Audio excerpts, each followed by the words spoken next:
sit on the sideline, cheer. That wasn't one of the motivational gifts God gave you. It hurts who God has called us to be. And this stuff is not just for church. This applies to your business. This applies to the things you do in the community. If you coach a little league baseball team, I'm just telling you, you're one of those things, and how you coach that team is on that piece of paper. You're one of those 7. More important than understanding what your personality type is understanding what your spiritual gift is.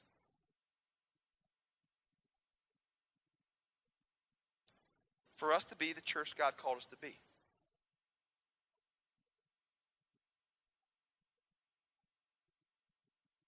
You got to be the person God made you. He created you and wired you to be. For you to be the person God created you and wired you to be, you got to own it. You got to choose to resist your flesh, to die to yourself, to let the Spirit of God empower you to accomplish the things he wants to do through you. If everyone with the gift of teaching just chose to teach, if everyone with the gift of leadership just chose to take ownership and make things happen, if everyone with the gift of giving, if everyone with the gift, start naming the gifts, if everyone with the gift of blank just started doing what they were called to do, any church, including a great one like ours, will be transformed overnight.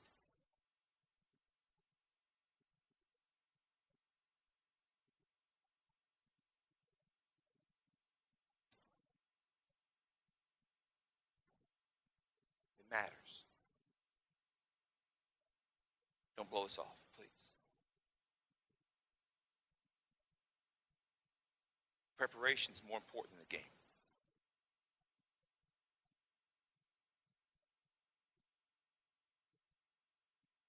Practice, the thing about practice makes perfect, but the actual truth is perfect practice makes perfect.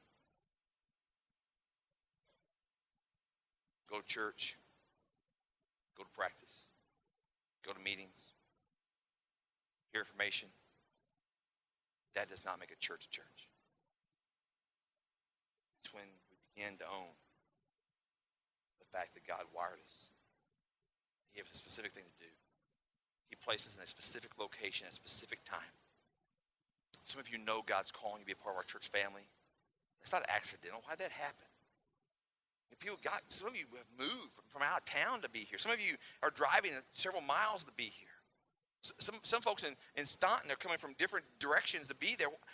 Is that just accidental? How does that happen? How does God, it's the Holy Spirit drawing people. Why? Because there's a plan. Because there's a purpose. Because God has something he wants to accomplish in and through you. It's not about buildings and it's not about size. It's about God's mission. It's about his message of hope and restoration. It's about us coming together with our various spiritual gifts, our supernatural abilities to accomplish the work of God and walking away from here as his ambassadors. Recognizing that God will use each and every one of us. In the days where the pastor does everything, and we don't function that way around here. Some people think we should, but we don't. But one guy can never be everything. I mean, if he was a girl, he'd be closer to it, right? But, because girls are better at multitasking. But it's never going to happen, right? I'm not the best at anything except the one thing God called me to do. That's it. That's all I can do. Everything else is you. That's why it's important.